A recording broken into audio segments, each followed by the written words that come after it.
Hi friends. So రండి, మా garden చూడాలని ఎంతమంది మెసేజ్ పెడుతున్నారు.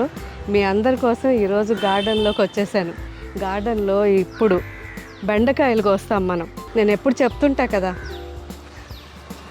మా ఫాదర్ అన్ని రకాలు వేస్తారు ఇలా.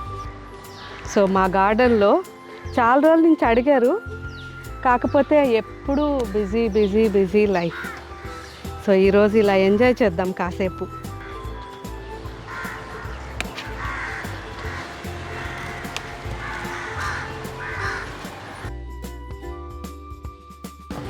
అసలు ఎన్ని ఉన్నాయో చూడండి.